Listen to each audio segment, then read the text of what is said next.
Welcome back to the pod. I'm your host, Gabriel, and today we're talking with Craig Bullock, an innovative health leader with experience hosting world champion fight camps, as well as owning gym resorts in Thailand. Craig, how are things today in Bali? Hey, Gabriel. Thank you very much for having me. Yeah, everything's great. We're into the summer now. The rainy season has just passed and very hot and humid, as you might be able to see from my shiny forehead. Yes. It's I think we were talking before the show and we were kind of like comparing it to Florida or Hawaii, just kind of like that tropical heat weather. Yeah, Uh, yeah, very sticky. Very sticky. Well, Mm. Craig, you're a single father in your 40s. You have three of your own. Two of them are adopted. You're an entrepreneur. You've been plant-based for 11 years. Walk me through kind of like what inspired you to start eating more plants about 11 years ago. Yeah, well, it's probably not as romantic as some of the plant-based community would like it to be. Um, it was initially for selfish reasons, like a lot of people, I think. I had an old rugby injury. It was, a crushed disc in my spine, in my cervical. And I was under a lot of stress at the time. I was living in Portugal. My daughter was just about to be born. This was about 11 or 12 years ago. And my wife and I at the time had been eating a lot of beef Portuguese and, boxes of red wine. There's great cheap wine in Portugal. Mhm. And, it was a very inflammatory diet. And what happened was I started to get inflammation in this. It's my posture as well, the mind body connection. When you're under a lot of stress, the shoulders hunch forward and you carry the weight of the world on your shoulders, literally. And Mhm. so I had a trapped nerve flare up. It was agonizing pain. I couldn't sleep. If I turned on my side, the pain would shoot left. If I turned right, it would shoot the other way. And, it wasn't much fun. So I went to the hospital and they gave me OxyContin. They said there was nothing they can really do. If it gets worse, they might have to slit the throat, go in into the spine and operate, but that's the last resort. So here's some painkillers and off you go. And so I'm someone who's quite cerebral. I use my mind a lot and I like to study, I like to read. And basically, the oxys were having a negative effect on my cognitive abilities, it's slowing me down, feeling foggy. And of course, they're very addictive as well. Mhm. And I just didn't enjoy the feeling or the sensation. So one day I decided, I've got a kid on the way. I don't want to be all kind of smacked out when, going through that process. So I threw the tablets away. I started going to the organic fruit and vegetable markets in Cascais near Mhm. Lisbon on Saturday morning, buying the purple potatoes, the tomatoes that actually tasted like tomatoes. You Right. know, I don't know if it's the same in the US, but in the UK, Yeah, the for fruits in sure. the supermarket, they haven't tasted like fruits for a long time. Yeah, And so, it's not the same. It's not the same. yeah, yeah, but these were, you could see the carrots were all misshapen and different colors and, it looked like natural selection and Yeah, tasted great. I went back to my roots. I did science at college. I was always into fitness instructing, martial arts, and, I'd studied anatomy and physiology and supplementation when I was young. And I went back to that and started using herbs and spices, anti-inflammatories. And within 2 or 3 weeks, the pain and the inflammation in my spine was gone. Mhm. So without the medicine, without the oxy, without the addictive opiates. Mhm. So that opened my eyes, as you can probably imagine. Yeah, And it got me on to sort of, this was like the early days of YouTube, I guess, about 12 years ago, when you could sure, still get, sure. there was, most things were hour-long documentaries rather than 15-second reels, and we still had Before they attention took down span. most of the good content.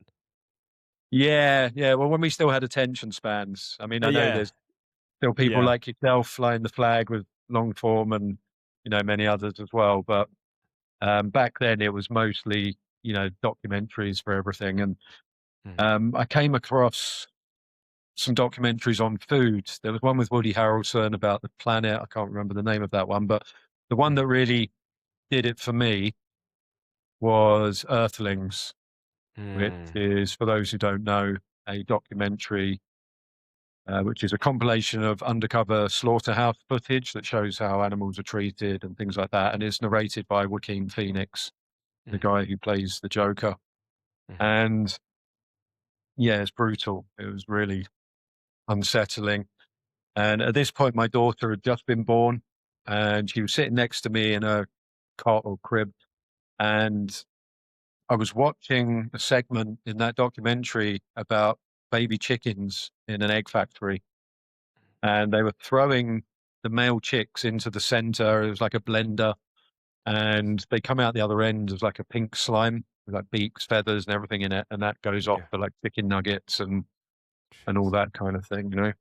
Mhm, Um, mhm, and I just looked at my daughter, and I looked at that screen, and I thought those chickens have got a mother and a father too, and I don't want to be a part of that anymore. So mhm. yeah, initially my reasons for getting into being plant based was for health and for curing injury, but later on it also became a compassionate issue, which we were talking earlier. I think happens to Mhm. most people. You come in for one reason, but you end up getting all the benefits in the Right, end. right. It just kind of like extends out. It's kind of like a tree with the roots, right? And then you have like one branch and then another branch, and it's like, holy crap! Like, no, there's like 20 reasons for this.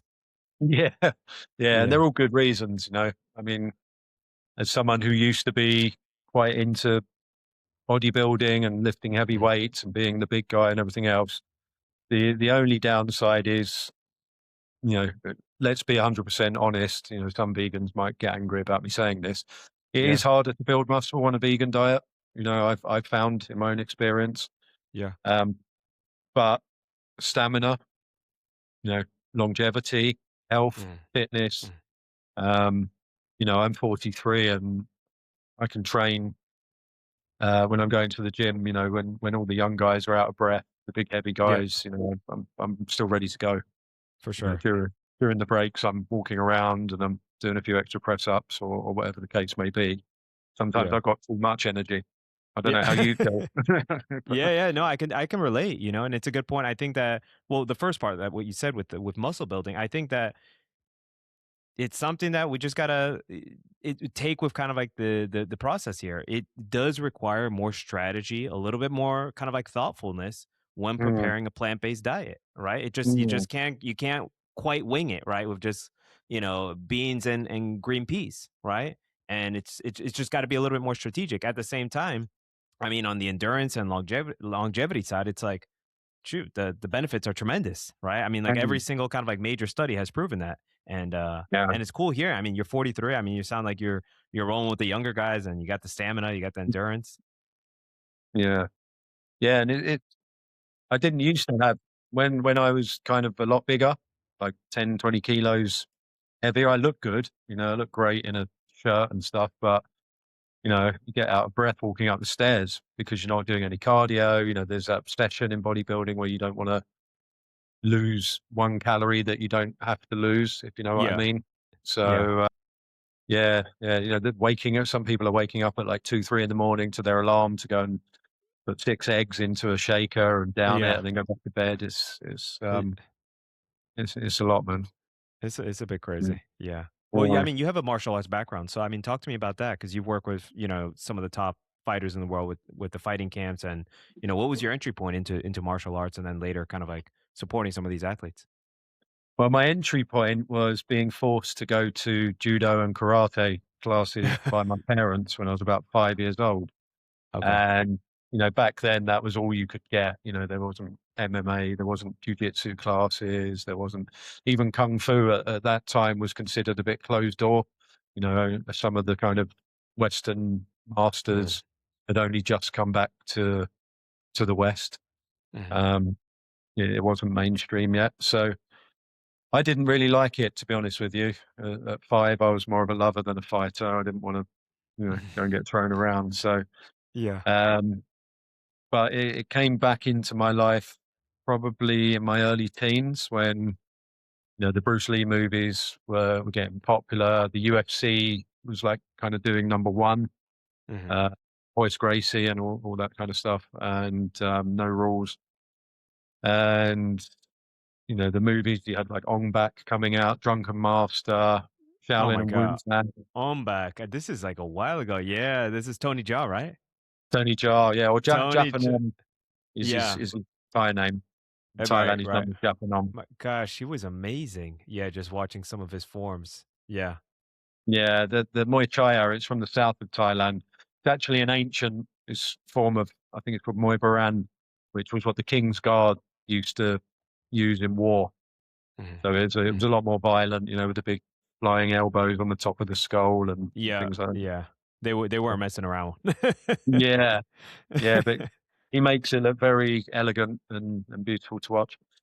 So yeah, it Yeah. was those kind of movies that really caught my attention. And it's not the violence and it's not that aspect of it. It felt like poetry emotion to me. It's Mhm. like, the mastery of movement that these guys have. And, it's sometimes the way they make it look so effortless and things like that. When you actually try it and you go and do some martial arts, I used to see this a lot when I was doing praying mantis kung fu. The my sifu was a doorman, and he used to run the SIA courses, which is like the security course that you have to have legally if you're a bouncer or a security guard in the UK. Mm. And so he would have some of the guys he worked with who were like these big guys, and I'm strong and I'm tough and all this, and everyone moves out of their way. When they come to class and they see how unfit they are, how uncoordinated they are, and they can't have a fight. They can throw a punch and they can Sure. grab hold of somebody, but that's all they've got. And it kind of bursts their bubble when they realize that there's more to it than just being big Yeah. and you know being a bit of a bully. So Y yeah, I developed a big respect for it in my teens, and then I started trying everything. I did Wing Chun, I did praying mantis, and then Sandar, which is Chinese kickboxing, which is what the monks use to practice, their forms in a real Mhm. combat situation. Jin Wu, which is weapons like swords and staffs and things, and then Muay Thai, boxing. I went to Thailand. I did a camp in like 2008, I believe, at Fairtex. I had a couple of amateur fights, and anywhere I went in the world, capoeira, the Mhm. Brazilian kind of dancing Yep, yep. martial art, Jeet Kune Do, everything. I just tried it all, and I've got a deep respect for all of them because when you look at, there's only so many ways that the body can move. The mechanics are kind of fixed. Your elbow can only go one way, or what have you. But the variety of moves and the kind of mathematical side of it, how every move has a counter move, Mhm. and you don't develop a combat system like that in a short space of time. These things have grown over hundreds of years, passed down Yes. through the This lineages, and right, right. often a big part of it, especially in the Japanese martial arts, there's also an element of respect. You don't use it to bully people; you use it to protect the vulnerable. Mhm. And you couldn't just rock up to a gym even 30 years ago, I guess, with some disciplines. You couldn't find a jiu-jitsu black belt to teach you. You'd have Mm-mm. to be invited Yeah. in. The same with the karate senseis and things like that. Very much a Um, master and apprentice relationship. yeah, yeah, you were very lucky, and you had to do everything the teacher told you. Whereas now you've got Mhm. guys turning up to gyms saying, "Right, I'll pay for a private, and I want you Mhm. to teach me how to do a leg lock today because I saw Cade Rotolo do it yesterday on ONE FC." Right. You Right. know, Yeah, yeah. they just want to do the latest thing. Whereas, you remember that wax on, wax off Daniel-san, where he's making him clean the car for like 6 Yeah. months before he's allowed to throw a punch. That's how it used to be. Yeah, right, right, right. It's crazy because I mean, I believe, yeah, everything happens for a reason, right? And I'm just listening Mhm. to talk about martial arts, and I'm like, there is a reason why we're talking today. And I didn't share with you too much, maybe. I know that you shared about the martial arts, but similar to you, my parents introduced me to kung fu when I was about 4 or 5. That didn't last too long, so just with the consistency, and then my parents got divorced. But then later in my early 20s, I reconnected with it, and so it was Hungar kung fu, which is definitely much more of a kind of like physical, like stronger type of kung fu. But it's just so interesting because a lot of what you just said there kind of like deeply resonates with me with regard to kind of like the personal cultivation, with kind of like even the sacredness of Mm, the art, you know, because that's, mhm. I mean, I grew up watching, you know, so many of you know, Tony Jaa's movies, Bruce Lee, Ip Man, you know, Donnie Yen, and Yeah. it's like that was the thing that was like that stood out to me the most, was like this is like art in Yeah. motion, and it's Mm, beautiful, right? Yes, it can be deadly, but I mean the main purpose of it was, you know, actually for self cultivation first, you know, from kind of like the way that the monks used it. It was never for violence. It actually just turned out to be a very effective way of defending, but actually it was just a powerful way just to connect the mind, body, and spirit. You know, mm. they could have, you know, done gardening, but they just found that kung fu was just a very effective way of just like connecting all three of them together, which was Yeah. just really interesting, just listening to kind of like outline that you know, over the years. So now it sounds like you're still training. It sounds like you're still kind of like going through the forms and keeping up your practice. Yeah, well, I did Krav Maga this morning, which is that is quite violent. That's about ending fights very quickly. That's Yeah. what the Israeli special forces do, and they, a lot of police and things like that do it. It's just something I haven't done much of. I'm trying it, but it's a bit of a combination of everything. I also do. I'm to be doing jiu-jitsu on Saturday morning. Jiu-jitsu I love. I've got a great coach over in Thailand called Jamie. He's got the Gracie Koh Phangan facility, and the relationships that you form with your coaches, it's almost a little bit like father and son, mentor Hmm. protege, and they're Hmm. there to guide you and bring you up through the system, and you're like putty in their hands because when you start, they could break you into 1,000 pieces, and they don't. They have to be patient with you, and Yeah. there's a lot of philosophy. Bruce Lee was as much a philosopher as he was a martial artist. And, Hmm. if, Hmm. if you don't, anyone out there doesn't really know much about him, I would Hmm. implore you to go on YouTube and just listen to some of the things that he said, because he was as much, you know, a great thinker as he was a great fighter. Yeah, his Um, book Striking Thoughts is probably one of my favorite reads in terms of kind of like the way that he thought and his approach to life as well. mm, awesome.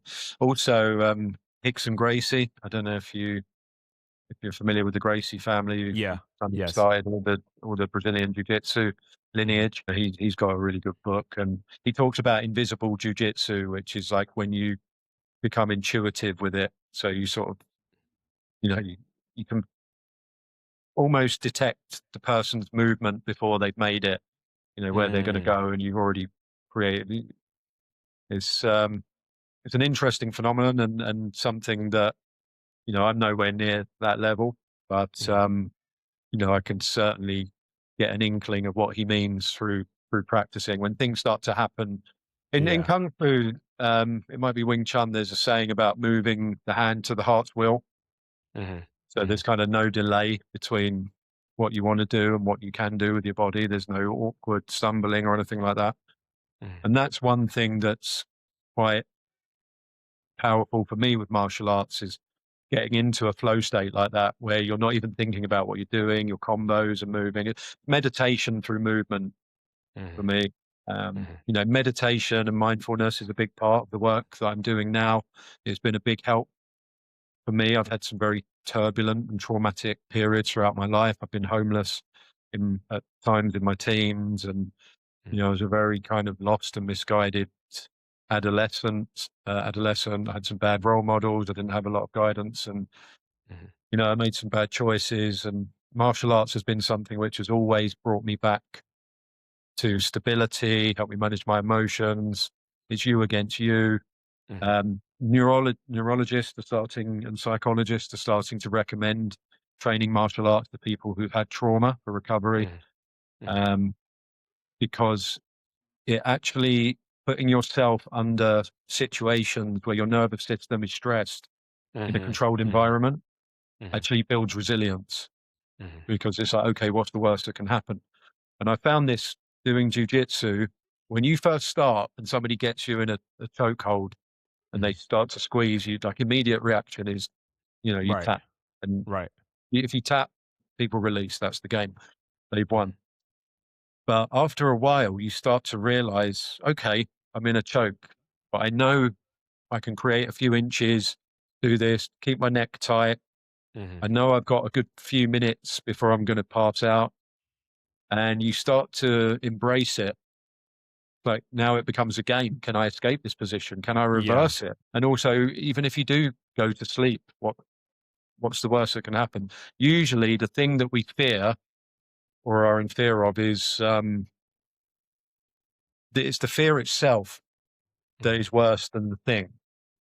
You know, Mm. there's a lot of Mm. us who spend our lives in fear every day, worried about the next event in the news, worried about the next war, the next Mhm. partner that's going to cheat or leave or something Sure. like that. Sure, sure, And sure. we spend every day in anxiety about this thing that may or may not happen. And Mhm. then if it does happen, humans always adapt. We overcome, we continue. Like all of us have got a 100% success rate in our lives, you know, survival rate. You Mm. know, we're all still here. So, Yeah, yeah. but we, Good analogy. yeah, yeah. Well, I mean, talk to me about kind of like some of the mental models you've picked up along the way, because you've gone through kind of like different periods of chaos, of trauma, of kind of like disorder. I mean, what has helped you now create more of kind of like that centered, grounded way of living? Because that's a big part of kind of like how you're living now. Yeah. Well, what's kind of informing the work that I'm doing these days? And after going into the gym business, I teamed up with a friend of mine who'd been running wellness retreats for like 15 years. I'd been going kind of seeking healing and growth and Mm, I've tried them all. I've done 8-day fasts, I've done detox retreats, I've done mm, plant medicine in Ecuador, in the Andes Mountains, and mm, everything you can imagine, from the yoga retreats to psychology retreats, and mm, just mm, had a look at what was working and what wasn't over 15 years. And what I've tried to do is distill the bits that I felt were ineffective and the bits which I felt were quite profound, and look at things kind of multidimensionally. I think we're not just physical beings in a sense, although mhm, we experience everything with our physical bodies, mhm, but our mental health and our emotional state, and even like our some people don't have what you would call traditional spirituality, but mhm, our place within the all, our purpose, like why are mm. we here? What's the higher connection? Sure, sure. Um, all of these things I think overlap and in many cases complement each other rather than be in opposition. I've Mhm, seen a lot of people who pivot away from lives they don't like, corporate or what have you, and they're really disillusioned with the material, or they've been that muscle guy who's treating women badly and mhm, seeing the error of their ways, and now they want to, they people see it all the time in Thailand and here in Bali as well. mhm. The spiritual communities where things can get a bit performative because people turn their back on their old life, they find a new life that feels more comfortable, and it becomes just a more comfortable mask. For sure. So Yeah, very yeah, common. Very common. yeah, Yeah, especially I mean, you were probably familiar with the Shaolin monks in the 90s, right? The ones that were traveling around, they were performing incredible feats, crazy stuff. But it was kind of like if you studied the history, that was the mm, antithesis of what the real monks would have done. Like they never yeah, were about kind of like showing off or performing or doing any crazy acts um, of strength, or it was always about that personal self cultivation, right? And of course, I mean, studying history, what the monastery was destroyed in the 30s and 40s, right? They rebuilt the monastery and then they installed their own monks in there, right? So it's kind of like it's always yeah, kind of like pulling back the curtain, like what's actually yeah. there. Yeah, it became a bit commercialized because I did the praying mantis was a Shaolin style, and I nearly went to China to do that for a year. But the original monks, they were protecting people who were being persecuted by the Mm. dynasties and things like that, and they would use the brooms. They'd be practicing with the broom all day as they pretend they're sweeping, but really it's a weapon in waiting. But Right, yeah, right. definitely a far cry from the performative stuff you see today. For sure, for sure. Well, and you've done a lot of work, a lot of different work in different sectors over the years. I mean, Mhm. how have things evolved for you, kind of like in your career and work now? So how it's evolving is, like I say, taking everything from the wellness industry science at college, doing martial arts, the mindset of competing, the mindset of overcoming trauma, working in gyms, being on a plant-based diet. I did several courses on nutrition, Mhm. and the thing that led me into what I'm doing now was when I was at the gym, the fighters who were doing weight cuts, a lot of the coaches were still active fighters. They're young guys in their 20s and 30s. Daniel Dora, a good friend of mine, cornered him in kind of world title fights around the world. These guys, when they have fights coming up, they may have to cut kind of 5 kilos or so in a Mhm. week before they get to fight night. And everybody's doing it. It's the really sad part of the fight industry. It's more dangerous than the fight itself, like what they put their bodies through. They're moody, they're miserable. The quality of the classes dip. They're not present. Their minds are foggy because they're cutting calories, right? And they're starving their bodies and they feel drained. And so I thought, well, I'm going to bring in my plant-based ethos into the gym. Mhm. I studied nutrition, and I said to some of these guys, I'm going to give you a plan where you can eat less calories, but be just as satiated because plants have less calories. Okay, you just brought in the plant-based ethos into the gym. You were introducing kind of like the nutrition from your education. Mm. Okay, so walk me through kind of like, so how did the athletes, how did the competitors, how did they take that? Yeah, so I mean, they kind of nodded along, and a few of them said, "Yeah, yeah, I'd be up for a plan." But reality was that none of them. There's a stigma attached to veganism, which I understand because it kind of somewhere along the way became a bit of a political movement, and the Mhm. media and certain people who have a vested interest in associating vegans with weakness and things Mhm. like that, Mhm. and meat as being the kind of macho testosterone fuel that all real men need, as if going down the frozen food section of Tesco is like makes you some sort of hunter gatherer. Um, but it's not really the case anymore, is it? However, those things persist in people's minds, so Mhm. they weren't really interested, and I just thought, the gym's been a great thing. We started it, during during COVID, and we Mhm. grew it into an international brand with, UFC champions. We had Khamzat Chimaev, who's the current UFC middleweight champion. We had him in doing his fight camp for the Whittaker fight. We've had BKFC guys, ONE FC champions, and all kinds of fighters from all different walks of life. Mhm. We were able to give sponsorships and scholarships to young Thai guys to get them, making money from fighting and give them a better Mhm. life. And you're not creating any pollution for the environment. It's all blood, sweat, and tears. It was a Yeah. great period, but I just felt it wasn't making enough impact and it wasn't reaching enough people. So Mhm. I wanted to do something more aligned with my values as I was getting older, Mhm. approaching turning 40 and everything. Mhm. So that was when I teamed up with a friend of mine who'd been running retreats, and I leveraged the business things that I'd learned in running resorts, and Mhm. he'd been running wellness retreats for 15 years, and we kind of combined forces and designed a schedule or a Mhm. process called Alchemy, Mhm. which was basically to bring retreats into balance, not be all too much yoga and too much focused on the spirituality side, but honoring and Mhm. respecting that. And at the same time, honoring and respecting the kind of more physical aspect of being and the mental aspect, Mhm. and running workshops where we really go deep into like psychology and doing martial arts and understanding the philosophies and the meditation and the breathing techniques and the history behind them and why we Mhm. do them. And now they're not just about fighting, you know, they're Mm. they're you improving yourself. So kind of designed a kind of balanced retreat program um, off the back of that, which then led me into writing the book, Quantum Alchemy, which started out as a collection of workshops for the retreats.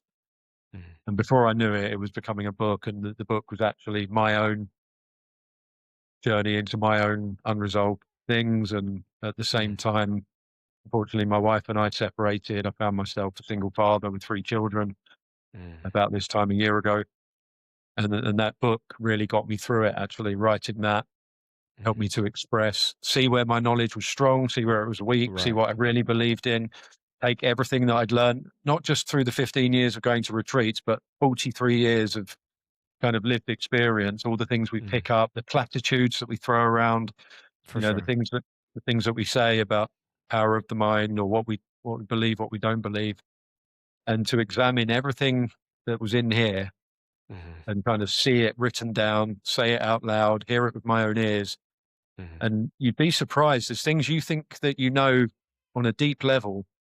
But mhm. when you go to write a chapter in a book about them, you're like, oh, I've written 2 pages here and I'm running out of things to say, or, I've got some gaps. And then Sure. there's other things like the chapter on the 6 pillars of lifestyle medicine, Mhm. which was more about nutrition and training and things like that. I couldn't fit it all into one chapter. It just all I had came to, out. It just all came out. yeah, Yeah. Yeah, yeah, yeah. yeah, Very full stop. flow. What I'm hearing, by the way, Craig, is that there's a lot of kind of like the yin and yang balance with kind of like the softer aspect with like yoga and kind of like some of the internal arts, and then you kind of like have some of the more kind of like stronger kind of like aspect with kind of like, movement and martial arts and, some of the cerebral work and learning the psychology as well. Yeah. Yeah. So, we're dualistic beings. Hmm. We're born, night and day rolls around every 24 hours or every 12 hours. And, Hmm. there's 2 sides to every coin, as they say. And I don't think you can have one without the other. And today's world is so polarized and so fragmented. It breaks my heart. Like, Hmm. everything's, you've got to be left or right, red or blue, Hmm. Hmm. black or Hmm. white, this side or that side. Hmm. You're either for this, it means you're against this. Hmm. Hmm. And life is nuanced and there's a lot of gray areas. And, you know, we, we can hold 2 opposing beliefs at once. And we have all these kind of unresolved tensions. We all want to think of ourselves as good people. But at the same time, anyone that you can point your finger at and say is a bad person is you under another set of circumstances, Mm, and, mm. you know, This so is what Jung would say. Until you make the unconscious conscious, you'll call it destiny and leave it at that, yeah, right? Until yeah, you can actually acknowledge those darker elements of yourself that are triggering you outside and everybody else. It's like, oh, shoot, yeah, it's like we're all mirrors for each other. we are. We're all mirrors for each other, and we're all brothers and sisters, really. We're all part of the same big soup, and wherever we come from. And I think that is, divide and conquer, whatever you want to call it. The modern, it's not even modern. This is not a new phenomenon. I mean, this is something that's been going on for ages, dividing people, and it makes them easier to control. And I think that whether it is done with any sinister intentions or whether it is just sensationalism because it gets clicks Mm. I don't know. I don't Okay, really. combination, maybe of both. Yeah, I mean, I used to be down all the rabbit holes and everything else, but it goes nowhere, and you never know what's true and what isn't anymore. I Mm. believe half of what I see and none of what I hear these days, but I try to just feel my way through Yeah. things. And what I do still believe in my heart is that most people are just struggling through in their own ways. They believe what they believe because of their experiences, and most of us are capable of change given the right set of circumstances. I'm an example of that myself. I was 12 years ago the guy that was like more meat is better, Mhm. smashing chicken breasts and things like that. And now I wouldn't hurt a fly, literally. Well, I think a lot of that starts with kind of like the ignorance, right? Because with the Mm, ignorance comes fear, right? And then it's like mm, that daily fear of like, oh my gosh, whether it's something as simple as like I need to get, more meat or more animal products or I'm going to lose all my muscle. Like that was an underlying fear for me for a long time, right? Even when I became, fully plant-based, it's like where am I going to get my protein, right? That's like first the ignorance around kind of like, the process and then that omnipresent fear that was just like following me all through the process. mm, But then it's like, you mentioned fragmentation, right? Education, right? It's like the more that we educate, the more that we kind of like integrate, right? It's all the pieces come together, right? With the And mind, the body, and the spirit, right? And then all kind of like the subcategories that come with that, with exercise, health, nutrition, environment design, that kind of thing. So I mean, explain to me alchemy then. Like what's the mission? What's the purpose here? What's going on? so, I mean, obviously, you're someone who's got an understanding of Jung and alchemy. I'm not talking about the ancient science of you know turning lead into gold in the physical Hmm. sense, like metallurgy, but Hmm. the alchemy and psychology framework that Jung came up with is about transmuting lower energies in the shadow, like you touched upon Hmm. before, Right. and turning them into more favorable, better traits and habits and integrating them, like you just mentioned. Hmm. And so I wanted to do that via the retreats that I was just explaining to you about. Simon and I, we designed the alchemy retreat process. It then became a book. And one thing that dawned on me as well was going through retreats for the last 15 years. You can have these amazing transformative experiences. You meet people, you get all open hearted, you feel great, you lose weight, you give yourself that time and space. But the reality is, most of us are going back to our lives and we're not able to do 5 green juices a day.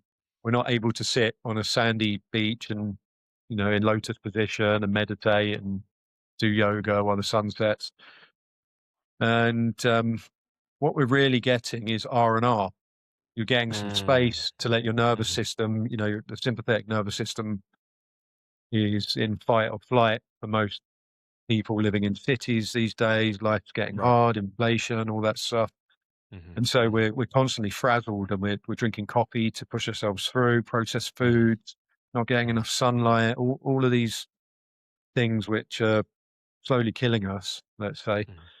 And yeah, of course, you go and sit on a tropical beach, you're getting that vitamin D from the sun and living your best life for 2 weeks. You feel amazing and it feels like a transcendental experience and you're getting all the Mhm. endorphins. But then you go back to your life and within 2 weeks, 3 weeks, that feel good factor wears off, the weather's a grind, you're back to your job. All the wonderful people that you met on retreat that you were like hugging and being all open hearted with, you come back and you're wide open energetically and you're all sensitive emotionally. And the people in your town, they don't want to hear about it. They're still stuck in the grind. Right, I've right. experienced this myself when I've come back from, medicine retreats and things like that. And you go back to your town and people don't tell you, you've got to take some time to land and settle and prepare yourself to go back into the war of your daily life Mhm. because Mhm. it's not easy. And, you know, having a few weeks of being vulnerable can make you even more susceptible to it when you go home and it can just be overwhelming. And Right. so I noticed that the retreat aftercare was not there in most experiences. All the amazing centers I've been to, Mhm. very few of them focused on what happens next after the guest leaves. And maybe it's Mhm. good for business, for people to come back next year. I don't know. But Mhm. I just Yeah. felt the matter of integrity, like to try and create something to bridge that gap. So I thought, well, let's make an app where people can meditate, they can get a plant-based diet, they can get, um, they can journal, Mhm. do all these cool things and have someone to talk to. So I started building an app to run alongside the retreats and I just found something which was like, wow, I could reach a lot of people with this and I can do a lot of good. And there's a lot of people who believe in me and who are behind me and supporting me on this. Mhm. And I just wanted to focus on that 100%. So that was since middle of last year. I've just been fully Okay. focused on building this app. It's a complete system. You check in the morning, you do a journal entry. We've got a machine learning algorithm that detects the mood of your journal entry. We don't have to Mhm. read your entry. It just turns it into a color. And this is Okay. using the Plushek psychological framework. And then we take your HRV and your sleep and all the rest of it. It's got wearable integration. And then you check in the evening with the wellness director. the digital wellness director who asked you how you're feeling, how your day was. We map Mhm. that. And then based on all of your vitals for the day and your deterministic explanations of how you've been feeling and things like that, Mhm. we then present users with one perfect meditation or state alignment. It might be breath work, it might be chanting, it might be meditation, mindfulness, music, Mhm. whatever they need. If they're stressed, it's a calming one. If they can't focus, it's a focus one. If they're feeling down and depressed, it's positive guided meditation, something like that. So whatever they're needing physiologically, mentally, and emotionally, and each day we present them with daily alchemize. So there's an alchemize system. You press the button and it gives them what they need today. Then we've got the weekly one, tells them what the Mm. dominant mood was for the week. We've got Mhm. monthly, quarterly, biannual, It's and then custom tailored, basically. yeah. So it's not like a lot of apps today. They're like kind of one feature. This is what I found Mhm. with wellness apps. They do one thing well.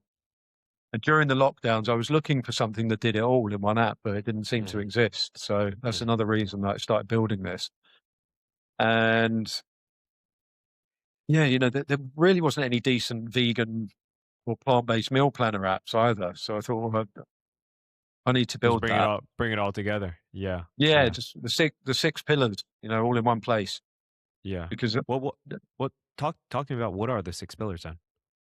so the kind of widely accepted six pillars of lifestyle medicine or lifestyle alchemy, as I like to call them. Mhm. So is nutrition, what we put into our body. It's stress, how we manage our stress and what our Mhm. stressors are in our life. It's sleep, which is one of the most underrated medicines that we have available. Mhm. Mhm. And most of us are not doing it right. Mhm. There's exercise, movement, social connection, and our relationships and purpose. Mhm. So they're the main six. I've got a few extra ones that I adhere to as well. I do seed retention for periods of time, and Mhm. I also honor one Sabbath day a week. So Saturday or Sundays just for me and my kids. I don't, Beautiful. try and stay off the phone and just be present because Yep. the business, like while we're hustle culture's taught us that it's great to never be present for the people that actually matter in your life. Yep. But Yep. I think we should For sure. reclaim one day. But anyway, I digress. So the six I mentioned before: sleep, stress, nutrition, exercise, social connection, and purpose. Mhm. They're the six Mhm. pillars of lifestyle medicine. Makes sense. And Plato said, the part can never be well unless the whole is well. And I think Mm. as someone who went to college and did science, I always had faith in science, and I've always been a believer that it has its merits. Mhm. But I was also told on the first day of college that science is the discipline of forming hypotheses based on the best evidence that we have available today. It's kind of the best guesses that we can make, waiting to be proven wrong. But Mm. somewhere along the last kind of 20, 30 years, we've kind of deified the guy in the white coat. And it's like if a Mhm. scientist said it, then For that's sure. it. It must be true. Yeah. But, Yeah. peer It's like reviewed the studies. new priest or the new priestess. Exactly. Yeah. Yeah, and if you start looking in, I mean, I did Dr. Campbell's plant-based whole foods nutrition certification program Mhm. with Center for Nutrition Studies, the author of the China study. Mhm. Mhm. And the first, I think the first third of the course is about how to review peer-reviewed studies, looking at front groups, astroturfing, who pays for these studies, spheres of influence like Yeah. government, Right. societal and familiar level, and if you start looking into it, just because a scientist has said something doesn't mean we should necessarily take it as gospel. It doesn't mean that all of it is wrong, and I'm not saying that Mhm. science should not be respected and adhered to in many cases. But whenever there's money, there's always potential for things to be manipulated. Let's say so. I think science sometimes tries to reduce things as well. Like they try and look at Mhm. things in isolation. They're like, if I can't study it and prove it, like Right. vitamin supplementation, for example, Right.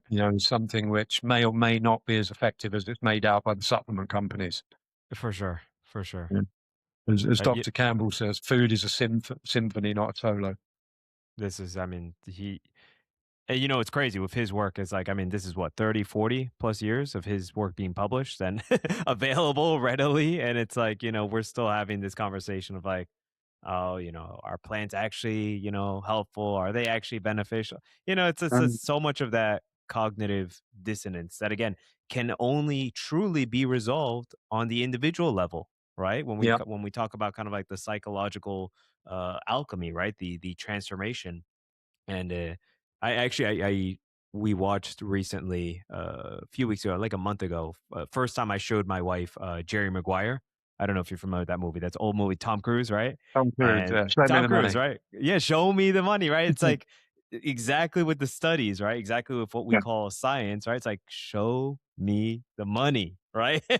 And because Yeah. when you show me the money, then we'll kind of see what the spheres of influence and control are over here. Yeah. And with alchemy, I mean, I think it is very powerful what you're doing in terms of kind of combining the six pillars of health together. I mean, that's really the proper way to approach health when we're seeing this as kind of like a multi-dimensional arena, right? Because we're Yeah. multi-dimensional beings. What's interesting, I mean, talking about Jung and kind of like his influence on psychology, how diminished was he most of his life, you know, being the protege of Freud, right? And then Um, they completely disagreed on like how to even name the word psychology, with, you know, no. Freud wanting to call it psycho, right? Psychology, because he viewed his patients as crazy, right? Not that Freud didn't have any issues himself.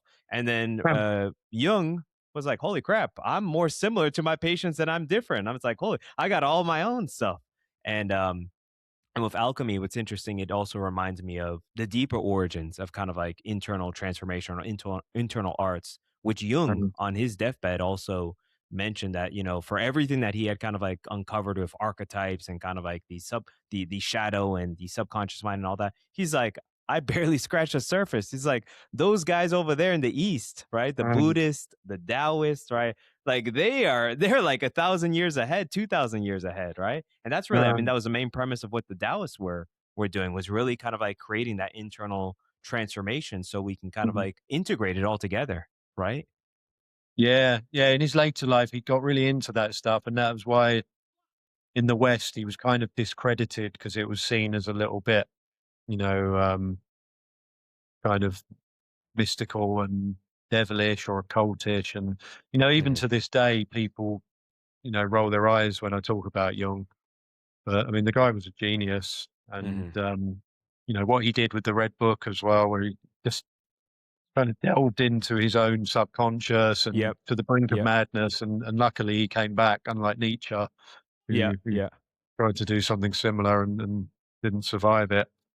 But I think the kind of new age and occulty people, they quote Jung quite a lot. Hmm. And they throw They do. around some of his Yeah. principles, and Yeah. now Jung has been tarred with that brush. But I think Right. that his work has been a big help to me and a big part of my life, and Mhm. informs what I'm doing. And I'm certainly not into the occult or worshiping any devils or anything like that.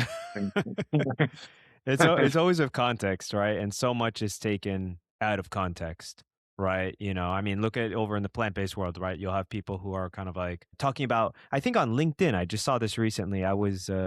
I mentioned on somebody else's post, like another plant-based doctor, right? And I'm like, "Oh yeah, totally makes sense. Whole food plant-based diet, you know, is great for so many benefits, right?"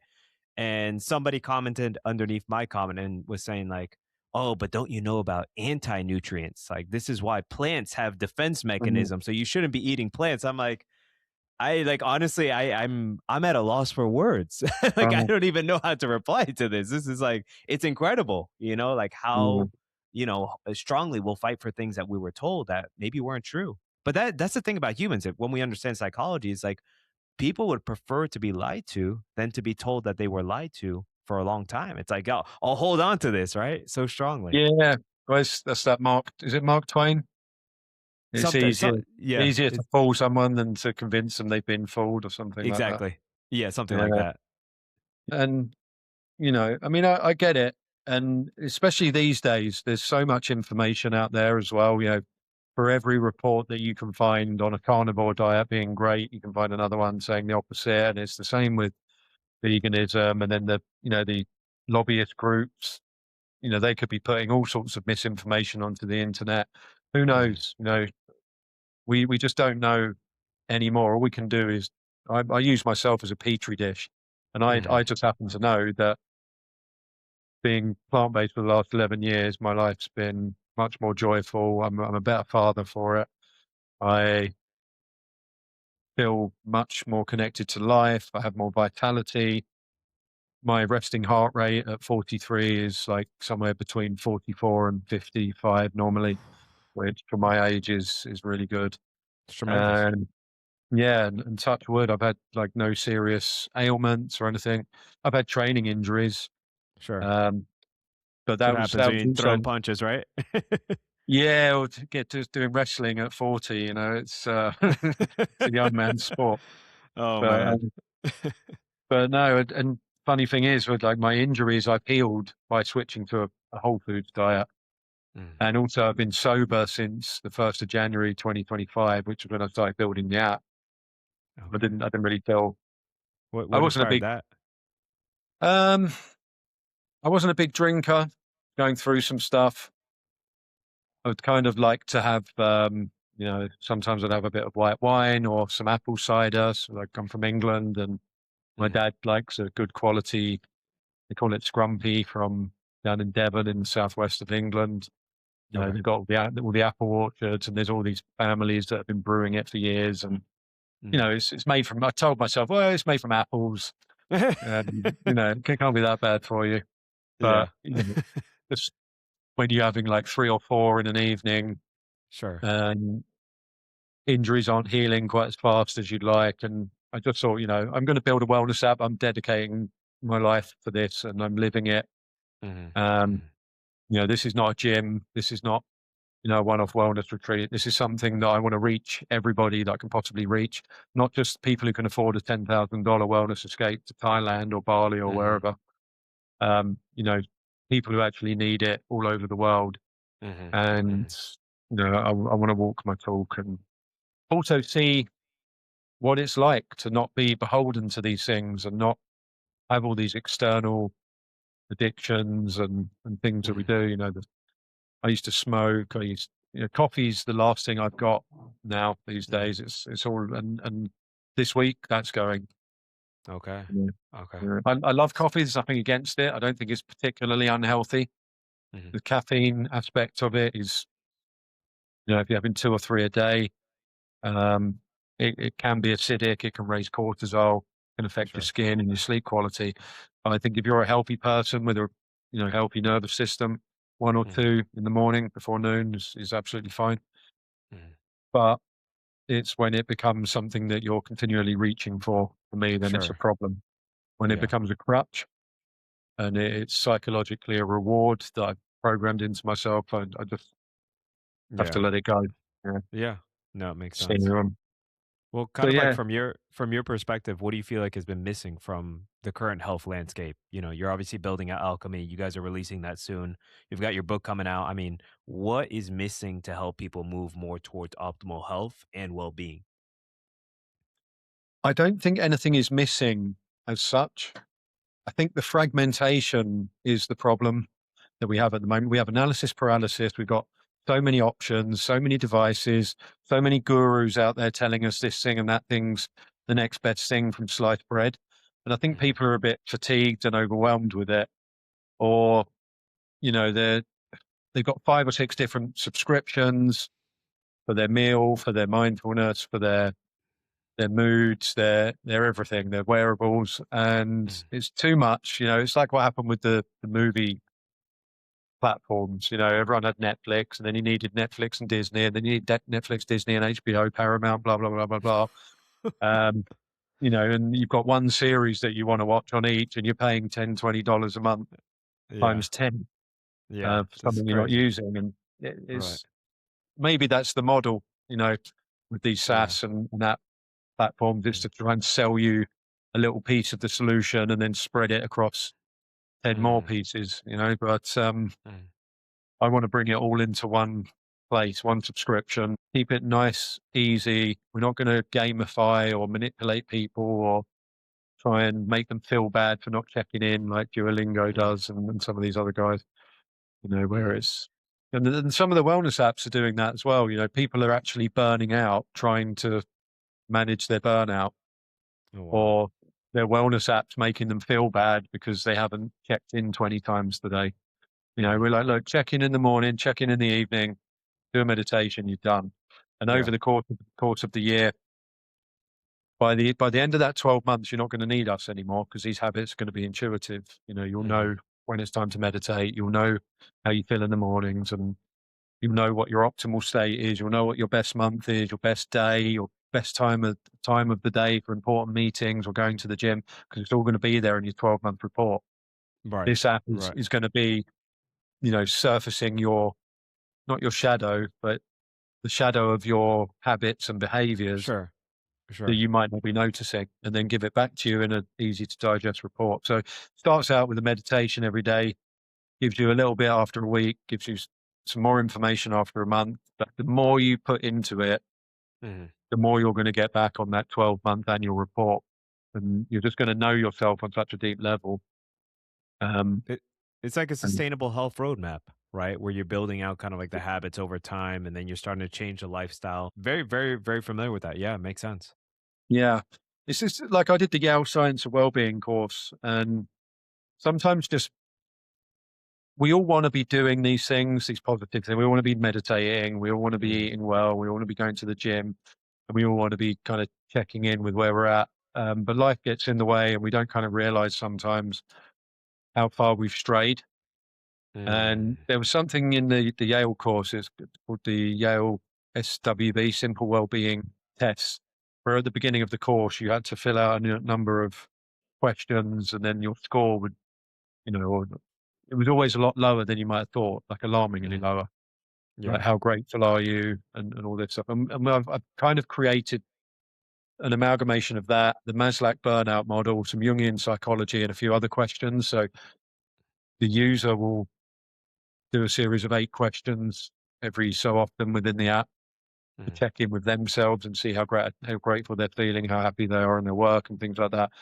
Because once you bring awareness to where you're at, for some strange reason, not even sure that there's a psychological framework that explains this yet, but maybe it's Bayes' theorem or something. But once you start focusing on how happy you are or not, and where you're actually at, what your baseline level is, you start to become aware. It's like, oh, I need to do more because that's lower than I thought. And then suddenly, week by week on the Yale course, your score's creeping up. And by the end, you're just, eternally grateful, and you feel a lot Yeah. more balanced, a lot more positive, and your outlook's improved just by checking in with yourself week by week. And I think that's what we need. We've got so much artificial light, food, Mhm. noise. Mhm. Social media is just LinkedIn.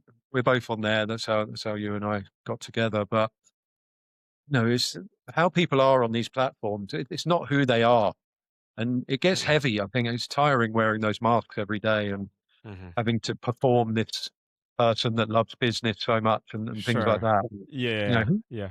who really, really loves it that much? It's just, come on, I just surely. love grinding. Yeah, yeah. I mean, Yeah, to it's be honest, I rewarding. mean, there is a significant part of the population that is, you know, let's just call it what it is. If we're talking about archetypes and Jungian psychology, we have the sadist and the masochist, right? Where it's like, we will actually kind of like torture ourselves, for years on end, and we'll call it hustling, right? But that's kind of like it's a form of self-afflicted torture, and it's something I Yeah, can but deeply relate it's to.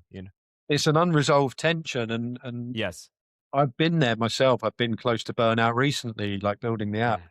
Mhm. 15-hour days, looking after the kids, and you know things you think are done, and then you've got to do them again, or Oh my there's god. another layer of SaaS that you've got to buy, and another Yeah. platform you need to learn, and all the rest. And it takes you away from doing the thing you love. Mhm. And it's the same with every business. I love going to the gym. When I owned the gym, I went to the gym less. because I was now The 95%. irony, right? The irony. I know. Yeah. Remember, when I was training in person, it's like I was training less myself in person. Yeah. Yeah, yeah, And that's it's true of any business, with the vegan company. You do these things that you do for passion, yeah, but you still have to run the business, and that becomes 95% of the work. You've still got to do yeah.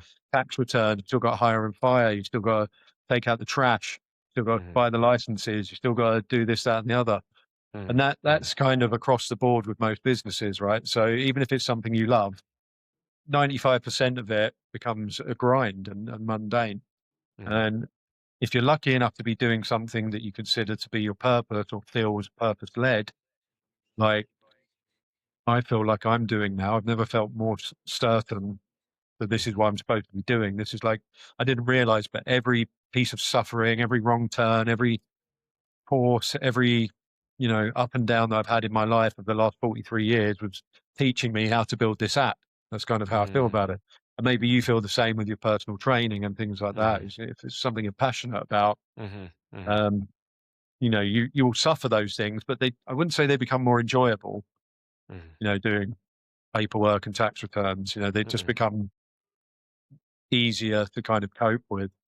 But imagine you're doing a job that you actually hate, and you've still got, or you're running a business doing something that Okay. you don't align with, and then you've Yeah, still got to do all those mundane tasks on top of that. It's soul destroying. it is. And It is. I think that's what most people are dealing with. They've got lives they feel stuck in.